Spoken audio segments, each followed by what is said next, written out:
There are moments in life when nothing has technically gone wrong, but our bodies are so worked up preparing for an attack. Like you haven't been criticized yet, no one's abandoned you, nothing bad has actually happened to you. And still, our hearts are racing, our chests are tightening, and we start planning our exit strategy. Because somewhere along the way, our bodies learned that discomfort meant that we were in danger and that if we showed up as our full self and we were seen as our full self, that it meant we were going to get hurt somehow. And before the moments even unfold, we're already preparing for disaster. We're preparing to disappear, to stay quiet, to keep it surface level, to put that mask on and retreat just enough so that no one can touch that tender part of us. And if you have ever felt that, this episode is for you.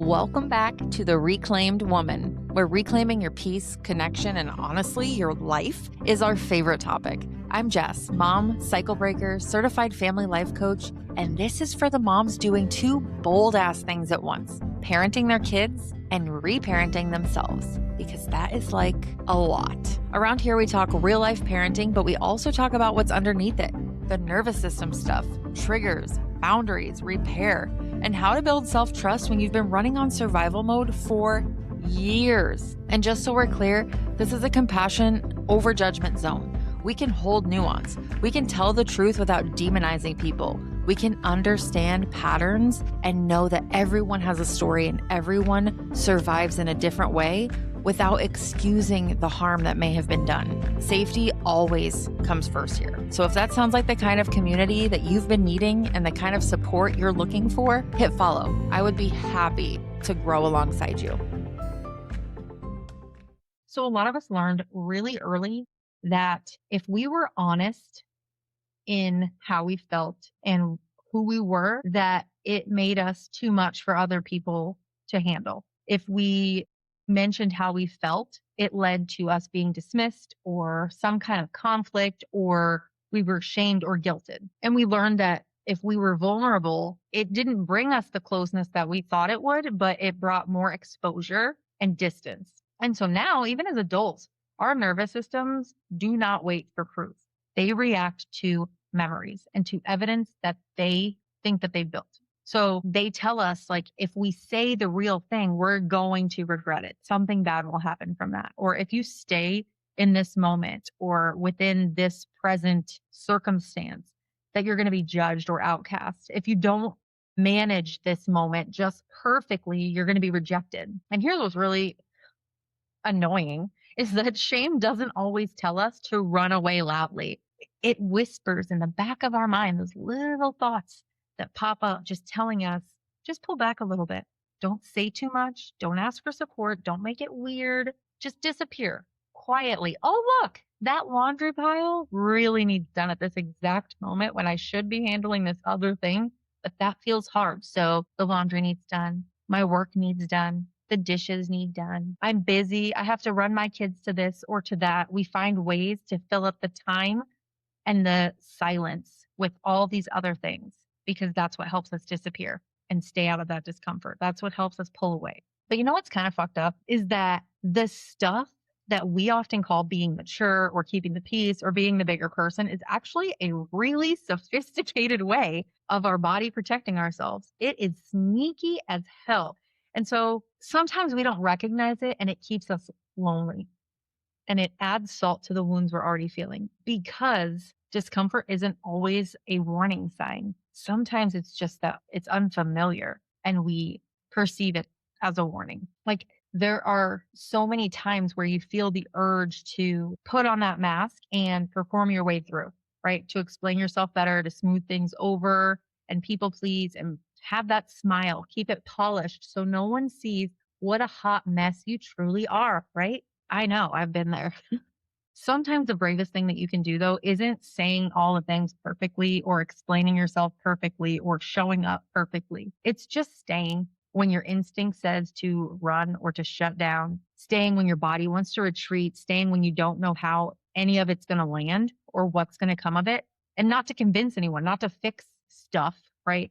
Not to make yourself more palatable, but just staying with it, staying honest and staying in the hard crap, letting yourself be seen in that mess, even if it's up to your freaking eyeballs. Just saying, this is my mess. And it's okay to be seen in it because that's the part of you that's unsure and emotional and still figuring it out. And it's brave as hell to show up there. Okay, so you know how you talked about disappearing and going quiet, pulling back, finding things to keep yourself busy before anything actually goes wrong? That moment right there is a trigger point. I have a free quiz to help you understand your specific style of nervous system response. And once you know what that is, I also created a repeat trigger playbook for those exact moments when your body wants to protect you by retreating, even if part of you wants to stay present. It's not about forcing yourself to be vulnerable, but learning how to notice what's happening before you disappear and giving yourself another option. So if you're ready to stay without abandoning yourself and going into a spiral, having a mentee be, you know where to find it. The thing is, as not just as cycle breakers, but I think in our society and the way things have panned out, a lot of us have not learned that you can be vulnerable without complete collapse. You can be accountable without removing the realities, right? You can stay present without it being an unsafe situation or without it having to be you being attacked. Sometimes when you expect distance or coldness, you're actually met with understanding. And I learned that recently. I wouldn't say learned it, but I experienced it recently. It's not always going to happen that way, but it does happen often enough that it matters and it makes a difference. The thing is, avoidance feels so much safer short term, but it is the quickest way to guarantee disconnection. It's like a self fulfilling prophecy, right? You feel like, or you've made up this thought process in your mind that you're going to be rejected. And so before letting somebody else reject you, you back up, you avoid everything. And then you definitely are disconnected because you haven't even given it the opportunity to unfold and see what happens. There's no curiosity there because your brain's already like completely spiraling and ready to just protect you. So the curiosity mode is completely shut off. And vulnerability doesn't guarantee safety either, but it does create the possibility of connection. So when you're choosing not to avoid and you're choosing to be more vulnerable, there is more than zero opportunity for that connection.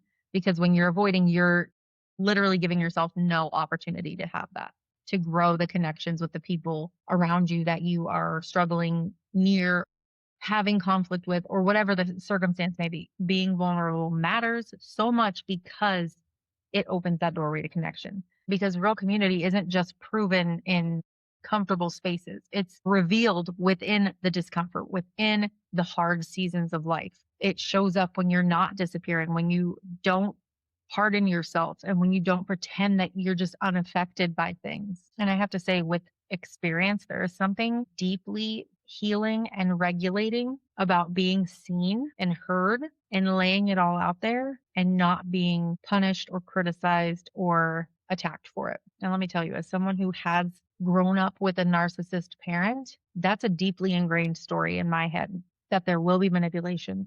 People will hold it above my head. Being weak is a problem because then it's about me and not them.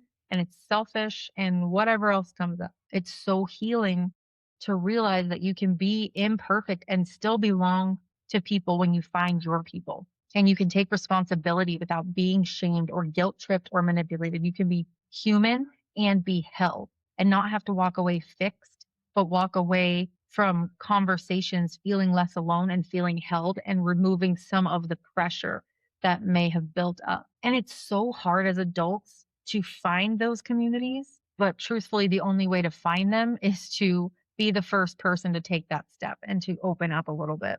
And sometimes that alone, being that person and being able to walk away without feeling like you need to fix it, but just being okay with it and feeling like you're not abandoned, sometimes that alone is enough for healing. So, as your friend, I want to ask you something gently.